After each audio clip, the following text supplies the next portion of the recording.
O estudo de movimento tem como objetivo analisar a dinâmica de montagens que estão com os posicionamentos corretamente aplicados e se comportando como planejado. Na análise de movimento, pode-se colocar o sistema em movimento, definindo-se a posição, a velocidade ou então a aceleração dos componentes do sistema, e isso pode ser feito através de motores lineares ou rotativos, molas e amortecedores. No entanto, todos esses recursos são controlados por esse trio de parâmetros, posição, velocidade e aceleração, que são dinamicamente acoplados. Mas pode-se colocar um sistema em movimento através de forças e torques aplicados, que são até mais comuns. Essa videoaula vai abordar o recurso dentro de estudo de movimento que pode controlar essas forças e torques. Para começar a usar forças ou torques numa análise de movimento é muito simples. A gente vai vir aqui em estudo de movimento, mudar para análise de movimento e selecionar esse ícone de força.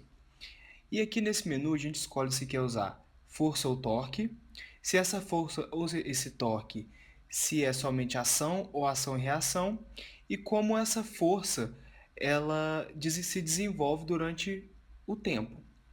Bom, vamos fazer aqui um exemplo bem simplesão, que vai ser uma força aplicada a essa face, certo? E vai ser uma força somente de ação, e aqui eu escolheria a direção. Nesse caso já está do jeitinho que eu quero, eu realmente quero puxar esse bloco para cá. No entanto, vamos supor que eu quisesse puxar esse bloco para cima por essa face que eu selecionei. Daí eu iria usar essa caixa de diálogo, ia clicar, por exemplo, nessa aresta, e daí ia mudar a direção da minha seta. E aqui a gente muda a direção dessa seta. Bom, no meu caso, eu vou limpar isso aqui porque eu já consegui o que eu queria. E vou manter uma força constante de 1 newton. E vamos ver o que vai acontecer. Vamos dar calcular e foi lá para o infinito. Certo? Foi bem longe. Bom, para a gente ver o que realmente o que está acontecendo aqui, eu vou criar um plot da velocidade linear, da magnitude da velocidade linear desse bloco aqui. E dá um OK. Nesse gráfico, a gente pode ver que a velocidade variou linearmente. Por quê? Porque a força aplicada foi constante. Então, pela segunda lei de Newton, a gente sabe que o somatório das forças é igual a massa vezes a aceleração. E nesse caso, a massa é 1 kg e a minha força era de 1 newton. Então, a gente tem uma aceleração de 1 metro por segundo ao quadrado, que dá uma velocidade que varia linearmente. Então, faz sentido o resultado que a gente obteve aqui. Agora que vocês sabem fazer uma análise simples, eu vou editar esse recurso aqui e aí nós vamos começar a ver como que eu posso mudar essa força durante o tempo de execução. A força constante a gente já viu, ela causa uma aceleração também constante e agora a gente vai ver algumas outras funções de força. A etapa é mais fácil mostrar, mas essa é uma etapa de suavização, para fazer uma suavização das forças. Às vezes você tem uma força que varia no tempo de forma meio abrupta. Então você pode colocar essa etapa, que é uma etapa de suavização, para suavizar o seu movimento. Como que ela funciona? No caso, eu vou colocar aqui que a força varia de 0 até 1 em 3 segundos, começando de 0 segundos de simulação até 3 segundos. Se eu dou um OK e calcular, ele vai se mover, mas agora eu vou fazer outro plot que é para mostrar a aceleração, que é um espelho, né, da que é um espelho da força. E aqui na aceleração a gente tem aqui uma subida e depois um decréscimo da aceleração. E isso daqui faz suavizar duas forças que variam abruptamente. Outra força que a gente vê aqui é um harmônico, que ele vai que nada mais é do que um movimento oscilatório da força, que é uma função senoidal. Nesse caso, vai ter uma amplitude de 1, com uma frequência de 1 Hz, a média vai estar em 0 newtons e um defasamento de 0 graus. Se eu dou um OK aqui, eu já... deixa eu calcular. Vocês podem ver que já teve um comportamento um pouco diferente. E eu vou exibir a plotagem aqui da velocidade e da aceleração. Bom, já tem uma coisa estranha, né? Eu disse que a aceleração é o espelho da força. E a gente sabe que a força é um movimento oscilatório. Então, por que a aceleração também não está oscilatória? Porque o bloco não inverte seu movimento durante a movimentação para a direita aqui. Então, a aceleração não fica negativa. Então, o que acontece? Essa parte aqui da função, ela deveria ser negativa. Ela só não é por causa desse fato. Mas continua valendo que a aceleração é um reflexo da minha força.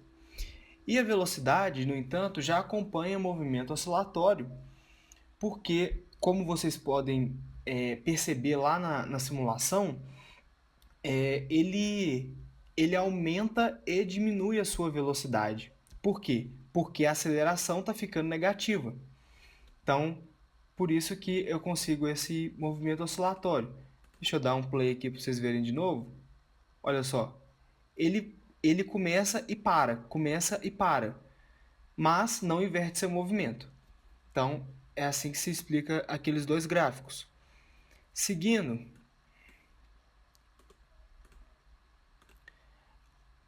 a gente tem aqui as outras três formas de se descrever a força durante o tempo de análise. É por segmentos, pontos de dados e expressão. E todos esses já foram explicados num vídeo anterior, e eu não vou me prolongar nisso porque eles já são um pouco mais complexos. A única diferença do vídeo que eu vou deixar aí na descrição, a única diferença do vídeo que eu vou deixar aí na descrição é que nos gráficos de lá, ao invés de você trabalhar com força, você está trabalhando com acelerações, velocidades e deslocamentos. Mas o conceito é exatamente o mesmo, você só vai mudar a unidade do seu eixo Y. Agora eu trouxe mais um bloco para montagem para poder mostrar o seguinte. Eu vou continuar explicando força, só que agora de ação e reação. Então, como é que vai ser isso? Eu tenho um corpo que aplica uma força num segundo corpo e existe uma força de reação do primeiro para o segundo corpo. Ou seja, é uma mesma força que é aplicada aos dois corpos, mas em sentidos contrários. Então, isso nada mais dá do que esse resultado aqui. Simplesmente isso. Os dois corpos, eles se afastam, certo? E vão em sentidos opostos. Você pode reproduzir esse efeito aplicando somente duas forças de ação em cada um dos dois corpos separadamente, e você tem o mesmo resultado. Agora, geralmente você tem forças de ação e reação quando você tem um contato entre dois corpos. E aí, nesse caso, já seria melhor usar a ferramenta aqui, o recurso de contato, porque aqui você já consegue colocar, por exemplo, um coeficiente de restituição se você está trabalhando com impactos, e você ainda consegue definir o material daquele corpo, que aí você ainda consegue modelar atrito entre esses dois corpos. Então, esse recurso de ação e reação é simplesmente para facilitar a sua vida. Ao invés de você ter que fazer dois recursos de força só de ação, você faz um só de ação e reação. O processo é praticamente o mesmo para aplicar torques. A gente vai mudar de novo aqui para análise de movimento, vamos vir aqui em força, vamos mudar aqui para torque e vamos deixar aqui somente ação. E vamos fazer essa face girar na direção anti-horária, ou se a gente quisesse na horária, é só clicar no botão aqui. E vamos deixar aqui é constante, 0,1 Nm. E é válido lembrar que todas aquelas funções de força que eu expliquei anteriormente são válidas também para momento. Vamos manter aqui em constante. E dou um OK, calculo, e aí a gente já tem uma visualização de que funcionou a nossa simulação. A peça está se movendo. Para ter certeza de que deu certo, o que acontece? Vamos plotar aqui um gráfico da velocidade angular dessa face. Dá um OK. E a gente vê que ela é linear, o que comprova que está certo essa simulação. Por quê? Porque isso aqui também acompanha a segunda lei de Newton adaptada para sistemas rotativos, que o somatório dos torques é igual ao momento de inércia vezes a velocidade angular, vezes a aceleração angular, desculpa.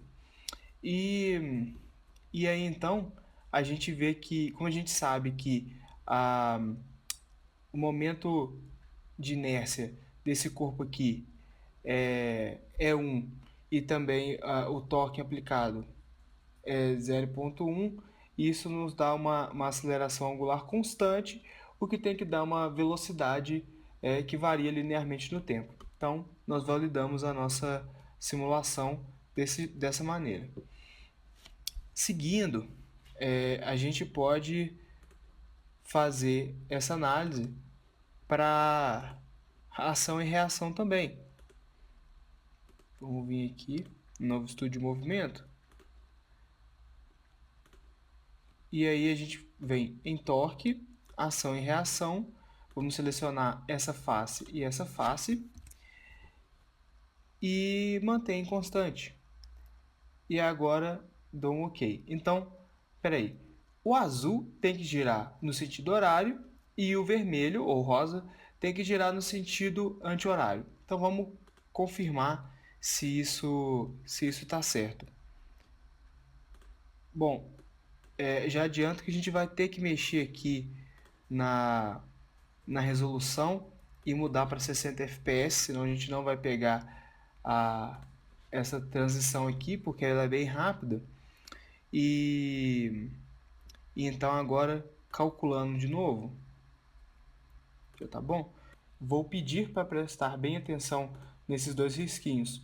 Na hora que eu dou um play aqui, espera, ponto 1. Na hora que eu dou o play aqui, vocês podem ver que realmente esse daqui segue no sentido anti-horário e esse no sentido horário, de novo. Então, isso também valida a nossa simulação. Isso que eu tinha para mostrar para vocês nessa videoaula.